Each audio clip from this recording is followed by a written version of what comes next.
Yo, what's up, guys? Today I'm gonna explain recursivity and double recursivity. After this video, you will even be able to do some triple, quadruple, or anything you want recursivity in ARM64 assembly.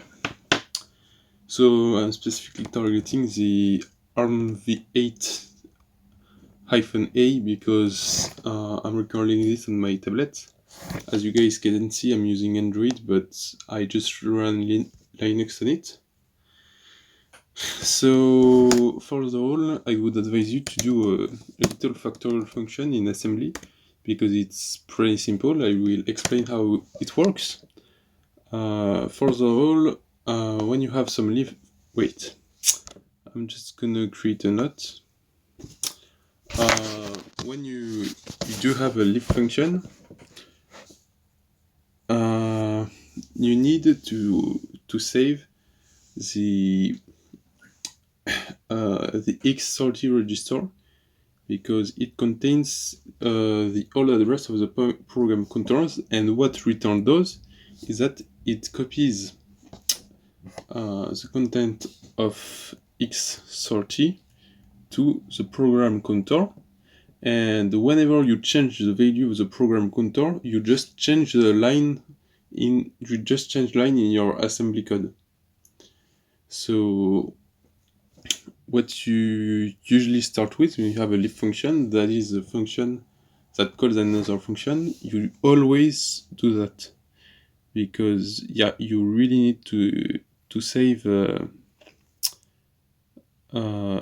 those pointers. I mean, the x29, I don't really know why you need to save it, but everyone does it. It's just the old address of the stack pointer. Actually, you don't need this line. Then when you add those two lines, you will be able to call other functions, and then before returning, you're just gonna load this register pair from SP and add 16 to the stack pointer and return, and you will be able to call any C functions. It will always work, and your program will always come back to its original state. So then, when you need to do recursivity, for the level you need to have a stop condition, which we have, but then you're gonna need to have some local variables, and I'm going to explain how it works. So in assembly, you have a stack. By the way, on ARM64 it's BNDN, but usually even on Macs everyone uses the little endian format. So you have a stack, and just imagine a pile of books. You're gonna put book 1 onto the stack, the book stack. Then you're gonna put Harry Potter on the stack. And when you're gonna take a book, you're not gonna take book 1, but you're gonna take Harry Potter, because it's on top of the stack. So what you have to do is forget about those program counters and stuff. When you are about to make a call, just push the variables you need to save to the stacks, because in C you have local variables. It's an abstract concept, but here you have to save your variables on top of the stack before calling the function, and then you can restore them by just popping them from the stack. So when you put something on the stack, you push it, even though there's no instruction in ARM64 assembly, and when you take it, you pop it. So here, for the factorial, I just needed to save x0, because what this program does, for example, when I take 4, it just saves the stuff of program counters to jump to the right places, and then it just executes this code, which calls the function again and again. Then you're gonna execute these lines and keep and just do the right thing, and then you're gonna just execute these lines so that what basically is going to happen is that those 3 lines are going to repeat as long as needed with the right variables, because you're loading x1 from the stack pointer, and you're going to multiply x0, and when all the recursive code will have been done, x0 will not change at all. So you're going to multiply the current x0 with basically all the previous values of x0 from the stack. So I don't know if you really understand this, but if you want, I can show you how it looks like in the debugger. So I'm just gonna show you my C flags. I have not done a makefile yet. Okay, so basically I use those C flags. So I'm gonna just wait. Okay. Oops, I shouldn't have done that with Fibonacci, but with the factorial. Okay. So I'm just gonna set a breakpoint to the start function so that I can really show you step by step. I'm gonna run it. Also, when you code assembly, it's important to very often debug your program and execute it. So I'm just gonna step. So now I'm calling the factorial function with x0, the first argument, it's 4.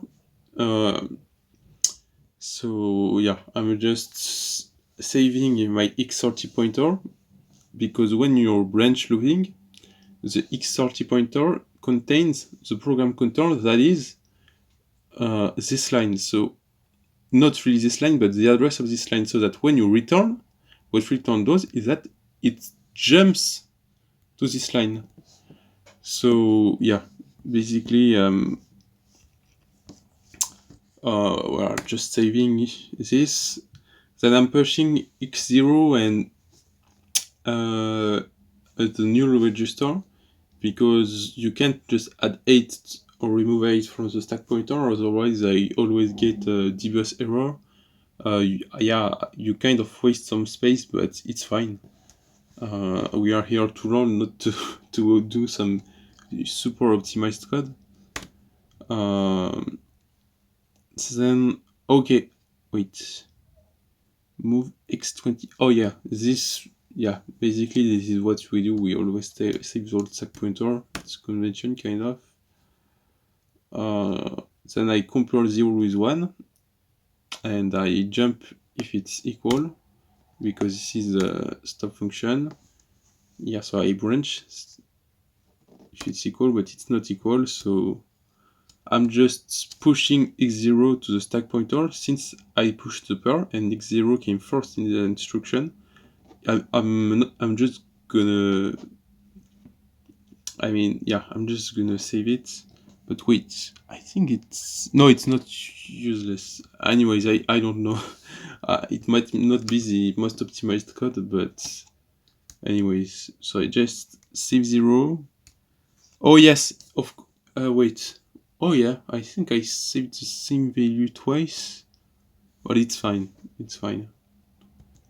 Then I'm removing 1 just so that I can call the function now that I saved it. Yeah, and then boom, it's just gonna do some more calls. I'm just gonna set a breakpoint to so that you guys can see. And now you guys will see what I meant when I said it was kind of a loop.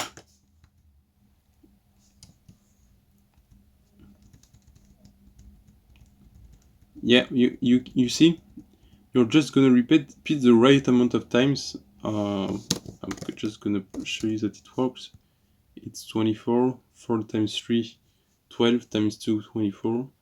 So yeah, that's all you have to understand. And then when you will want to do some double recursivity, just delete all those saving instructions for your local variables. And if you need to do 2 functions calls, then you're gonna have to save 2 registers, because in C you'll just say, okay, it's Fibonacci n minus 1 plus Fibonacci n minus 2. But in assembly, you say, okay, so x0 is n minus 1. Now let's call the function, and we saved x0, and we're also going to save the return address that's on x1, and the return address will be stored in x0. So we are just going to restore it, because each call you have to save your local variables, and then we are gonna we are gonna do the same with x2, but this time we are gonna remove 2 from x0 because we restored it. So that's how you do it. Basically, to do Fibonacci, it just took like 5 minutes, even though I've been coding in assembly for less than 24 hours. It just took like 5 minutes to go from this function to Fibonacci. So yeah, I did not really change much. So there, I just had to do a dot exit. Otherwise, it would return x0 when it's lower or equal to 1 instead of 1. So basically, I just saved the important registers. I compared 0 to 1. If lower or equal, then it's the end of the function. But then I'm just storing in my local variable x0, removing 1, calling Fibonacci, then saving the stored result in x1. Now I'm loading, that is restoring my x0 from the stack. I'm removing 2 from it.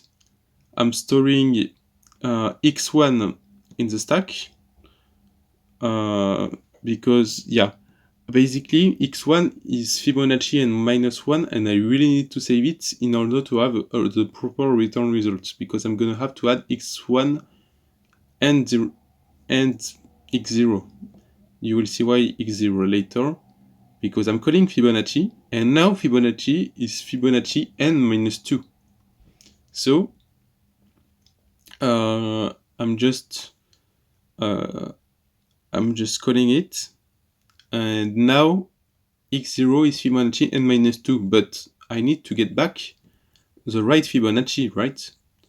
So I'm just loading the x1 I saved into the stack, because when you do some calls, the stack is not going to change when you are continuing your program. I mean, it's changing obviously, but like next line, the stack is going to remain intact. I mean, there will be some junk values, but you don't really have to mind about it. So I'm just loading x1 because x1 is fib n minus 1, but I don't need to save x0 because x0 is Fibonacci n minus 2, and I can just add x0 and x1 together and save them into x0. So now x0 holds the correct value, and my stack is just the same as, yeah, it's just the right stack, because if I just pop it, I'm just gonna get x29 and x30. So my program counter will be restored when I hit the return. So I'm just jumping to exit, because otherwise I would return 1. And then I'm just doing my stuff, restoring that, so that the return functions continues one line after that. So yeah, it's that easy. It can be tricky, recursivity. Some people find it hard in high-level programming languages. I didn't find it quite hard in high-level programming languages, but to be honest, it took me a few hours to do the factorial function. But then when I grasped the concept, it just became super easy to do the Fibonacci one.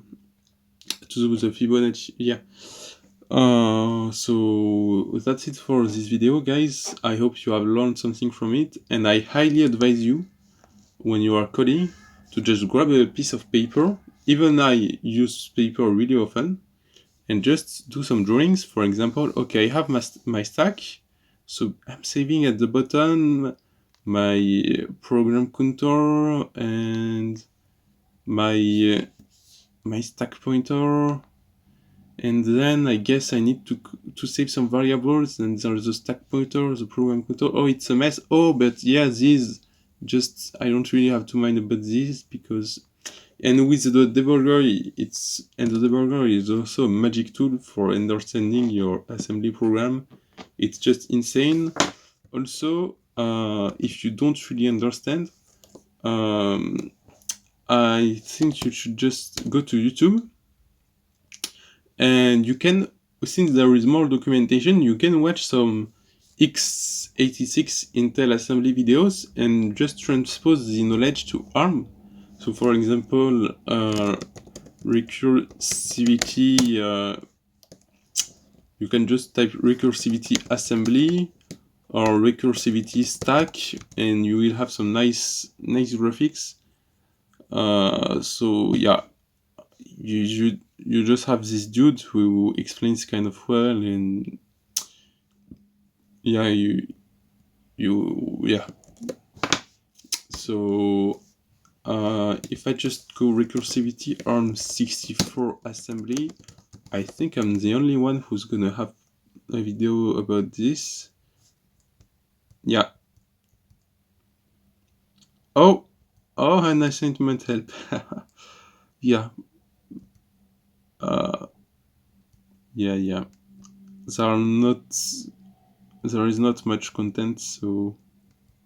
Well, if you have the courage, you can watch this guy 6-hour assembly.